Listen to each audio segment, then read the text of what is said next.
நேரு உள் விளையாட்டு அரங்கத்தில் கல்வியாளர் தமிழ்நாட்டுக்கு பெருமை தேடித்தரக்கூடிய மாணவர்களை பாராட்ட கல்வியில் சிறந்த தமிழ்நாடு என்ற நிகழ்ச்சியை நடத்தணும். அப்போ கல்வியால் சிறந்த மாணவர்கள் மட்டும் இல்ல, விளையாட்டால் உயர்ந்த இளைஞர்களும் தங்களுடைய அனுபவங்களை சாதனை பயணத்தை பகிர்ந்துகிட்டாங்க.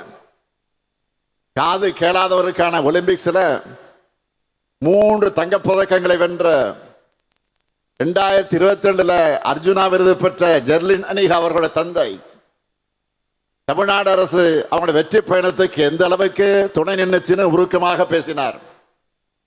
அதேபோல் போல்வால்ட் விளையாட்டில் தேசிய அளவில் தொடர்ந்து சாதனை படைத்த ரோசி மீனா பால்ராஜ் என்ற வீராங்கனை ஒரு போல் வாங்க 1.5 லட்சம் ரூபாய் தேவைப்படும் என்ற அந்த எளிய பின்னணியிலிருந்து தன்னிடம் அவ்வளவு காசு இல்லையே என்று சொன்ன நேரத்தில் நம்ம அரசு தான் எல்லா சப்போர்ட்டும் அன்றைக்கு பண்ணுச்சு. இப்போ தன்னிடம் 6 போல் இருக்கிறதோட ரயில்வே துறையில தனக்கு தரப்பட்ட வேலையை விட 3 மடங்கு சம்பளத்தோடு தமிழ்நாடு அரசு வேலை தந்திருக்கு என்று பெருமையோடு சொன்னார். அடுத்து சென்னை காசிமேட்டை சேர்ந்த ஆட்டோ ஓட்டுநரின் மகள் கேரம் வீராங்கனை காசிம் அவர்கள் என்ன பேசினார் என்று உங்களுக்கே தெரியும். அமெரிக்காவில் உலக கோப்பை போட்டியில 3 தங்கப்பதக்கங்களை வென்றவருக்கு 1 கோடி ரூபாய் ஊக்கத்தொகையும் வழங்கிச்சு நம்ம திராவிட மாடல் அரசு.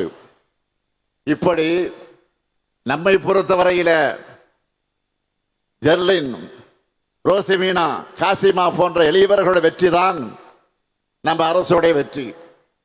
அதுக்காகத்தான் பல்வேறு திட்டங்கள் மூலமாக எத்தனையோ ஏழை வீரர்களுடைய கனவை தமிழ்நாடு விளையாட்டுத்துறை இன்றைக்கு நிறைவேற்றி வருது. அவங்களும் உலகளவில் சாதிச்சு அவங்க மேல நம்ம அரசு வச்சிருக்கக்கூடிய நம்பிக்கையை காப்பாற்றிக்கிட்டு இருக்கிறாங்க.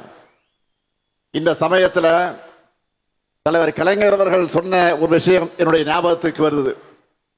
நான் உள்ளாட்சித்துறை அமைச்சராக இருந்தப்போ ஏராளமான பணிகளை முன்னெடுப்புகளை நாள்தோறும் செய்கிறத பார்த்து ஒரு விழாவில் பேசின முதலமைச்சர் கலைஞர் அவர்கள் என்னுடைய துறையில் செய்யப்பட்ட சாதனைகள் எல்லாம் அவர் பட்டியலிட்டு பேசி நான் உள்ளாட்சித்துறை அமைச்சராக இருக்கலாமோ என்று தோணுதுன்னு சொன்னார்.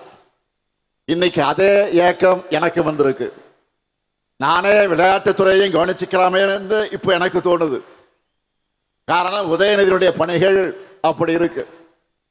ஆகவே உதயநிதியுடைய பணிகள் இன்னும் சிறக்கணும்.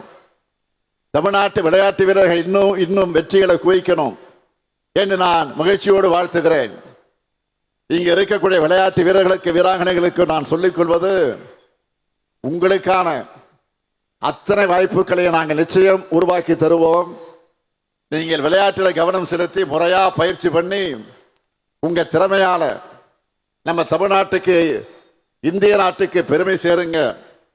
உங்களுடைய தேவைகளை நிறைவேற்றி கொடுக்க முதலமைச்சரான நானும் இருக்கிறேன். உங்க துறையுடைய அமைச்சரான துணை முதலமைச்சர் உதயநிதியும் இருக்கிறார்.